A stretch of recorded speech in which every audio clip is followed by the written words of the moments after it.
नमस्कार जोहार, मैं अभिषेक आनंद और इस वक्त मेरी मौजूदगी है मोराबादी स्थित मारम गुंग के एस्ट्रोटर्फ हॉकी स्टेडियम में, जहां पर 16 hockey India sub junior women's national championship का सेमीफाइनल खेला जा रहा है झारखंड वर्सेस उत्तर प्रदेश के बीच। और हमारे साथ मनोज कुमार प्रसाद जी मौजूद हैं, vice president Jharkhand hockey association के, और इनसे जानेंगे कि कैसा रहा ये टूर्नामेंट और हॉकी को लेकर के काफ़ी कुछ चर्चा हम इनके साथ करने जा रहे हैं।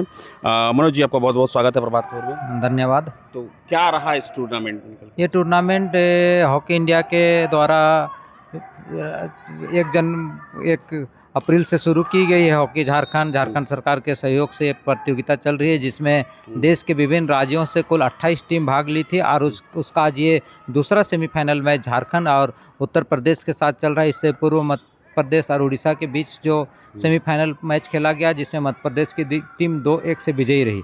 और ये प्रतियोगिता 1 अप्रैल से लेकर अब चल रहा है, जिसमें 28 राज्यों के मैंने पूर्व में भी कहा था।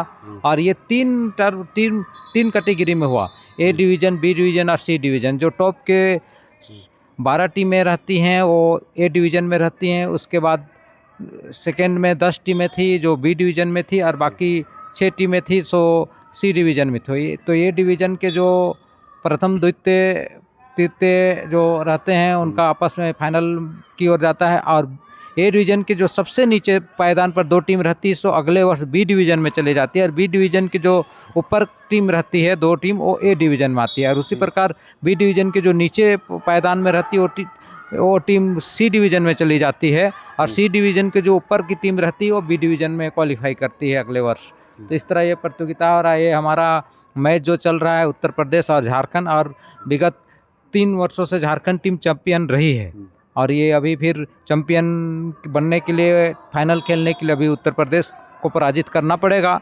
और हमें उम्मीद है जिस तरह हमारे बच्चे खेल रहे हैं, निश्चित रूप से ये इस मैच को भी जीतेंगे और फाइनल का ये मैच जीतेंगे। इसे इनके मैच देखकर उम्मीद लग रही है, और हमें विश्वास भी, हमारे बच्चे अच्छे हैं और टीमों की अपेक्षा।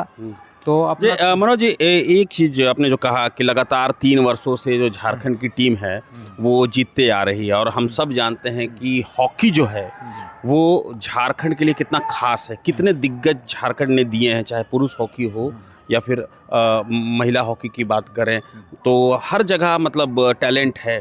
तो आप भी सिमडेगा में, हमने जो जानकारी है कि बहुत सारे टैलेंट को आप ढूंढते हैं, और सिमडेगा में आप अध्यक्ष हैं हॉकी एसोसिएशन के, तो वहाँ पर आप किस तरह से प्रतिभाएं सामने आती हैं और कैसे झारखंड का हॉकी इतना ज़्यादा फल फूल रहा है? आपने निश्चित रूप से कहा कि सिमडेगा में काफ़ी हॉकी है। सिमडेगा झारखंड का, जैसे सिमडेगा और खूंटी हॉकी का गढ़ है, और यहाँ से एक नहीं 100 से अधिक अंतर्राष्ट्रीय खिलाड़ी निकले हैं। और सिमडेगा की बात करूँगा तो 2000, मैंने झारखंड की बात करूँगा तो 2000 झारखंड बनने के आसपास काफ़ी खिलाड़ी थी इंडिया टीम में, बीच में लेकिन कमी हो गई थी। उसका मुख्य कारण था कि सिमडेगा, खूंटी जैसे क्षेत्रों में एस्ट्रोटर्फ नहीं था। लेकिन जैसे ही 2015 में सिमडेगा में एस्ट्रोटर्फ बना, और 2004-5 से लेकर 5 तक में झारखंड इंडिया टीम में हमारे बहुत से प्लेयर घट गए थे। लेकिन जैसे ही सिमडेगा में एस्ट्रोटर्फ बना, उसके बाद अचानक 1 साल के अंतर्गत 7 प्लेयर हमारे इंडिया कैंप में आए, और वर्तमान में भी 12-12 प्लेयर हमारे इंडिया टीम के कैंप में है झारखंड के, जिसमें 9 प्लेयर सिमडेगा के हैं।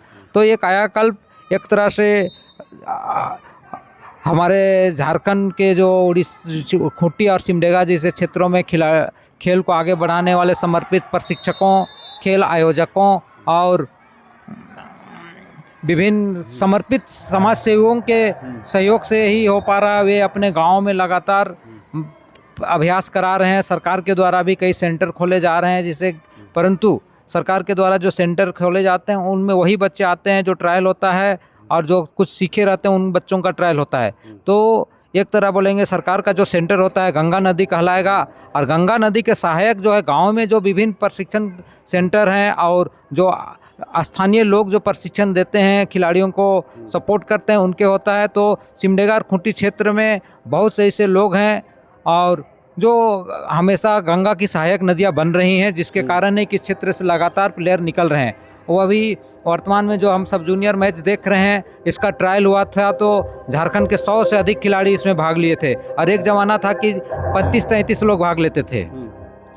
तो जो इन्होंने बताया मनोज जी ने कि किस तरह से सहायक नदियां का काम कर रही हैं, सिमडेगा और खूंटी जैसे जो ज़िले हैं जहां पर से निखर करके आ रही हैं, जो प्रतिभा है वो निखर करके आ रही है। देखिए जूनियर जो खेला जा रहा है इसमें भी झारखंड आगे बढ़ रहा है, सेमीफाइनल खेल रहा है और लगातार 3 वर्षों से चैंपियन है।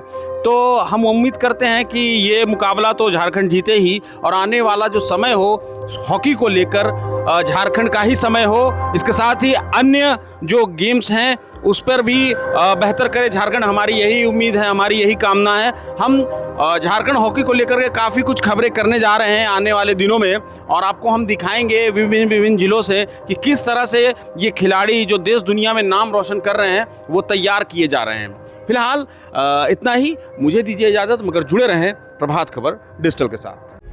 प्रभातखबर.com, विश्वास वही, रफ्तार नहीं।